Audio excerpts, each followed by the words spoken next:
I want to talk for a minute or two about hypocrisy among believers. And here's a passage from Proverbs that I'd like to read. Proverbs 15:8 reads, "The sacrifice of the wicked is an abomination to the Lord, but the prayer of the upright is his delight." Now think about what that means. The Old Testament talks about how to maintain a relationship with God, you bring sacrifices to atone for your sin, maintain relationships. If you've committed specific sins, you bring other sacrifices to atone for those specific sins. And the sacrificial system is a way to maintain relationship with the Lord. Now, this says right here that the Lord does not want sacrifice from the wicked, meaning if you are living in sin, if you're an Old Testament Israelite, if you're living in sin, ignoring everything the Bible says, you don't care about it, but you're going through the motions and just going through the rituals of bringing a sacrifice here and there on a certain day of the week with no thought, with your heart totally not connected to what you're doing, don't care anything about God, but you're bringing your sacrifice, that's an abomination to God.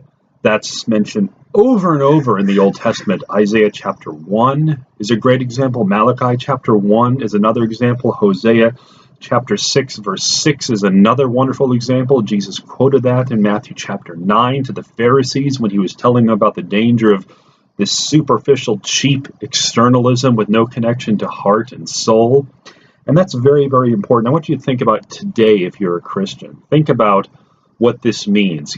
Take this parallel and transport it to 2017. If you go to church and you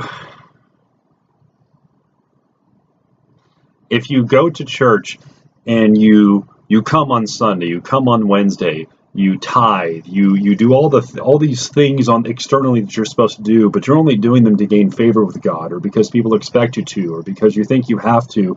You're not doing it because you want to. In fact, you're totally disconnected internally from what God is doing in your life. It's just this rote, external, meaningless thing. Then you're just like this person, and your actions are just an abomination to God. You're an abomination to God if that's what your reaction is. God has always desired pure worship from the heart. Your external actions are supposed to flow from your heart. They're not supposed to be disconnected from those things. So this is a principle. It's a principle that was written for an Old Testament community, but it's perfectly applicable for today, in our context, in the New Covenant, in churches all around the world. The sacrifice of the wicked is an abomination to the Lord, but the prayer of the upright is his delight. He delights in the prayer and the worship, because that's what prayer is, it's worship. He desires and delights in the worship of those who are upright. He delights in that. He wants pure worship from the heart. True worship, not externalism, not fakery, not trickery, not lies. He wants real worship from the heart. Anything else is just simply an abomination. It's something Solomon wrote in his day because it was a problem, and he wanted people to know about it. He learned about it. Read the book of Ecclesiastes and see how Solomon learned these lessons. And this is also a lesson for us, for me, for you today. Do you worship God and do what you do in your church if you're a Christian because you love him and you want to serve him?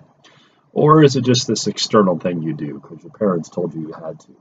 Or because your wife expects you to, your husband expects you to, because the people around you are expecting you to be Christian, fake Christian, so you just go ahead and continue to do that and put up this front to the world. Well, God sees through that. It says you're an abomination if that describes you.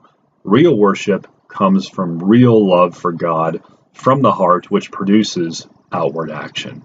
That's what worship is, then and now as well.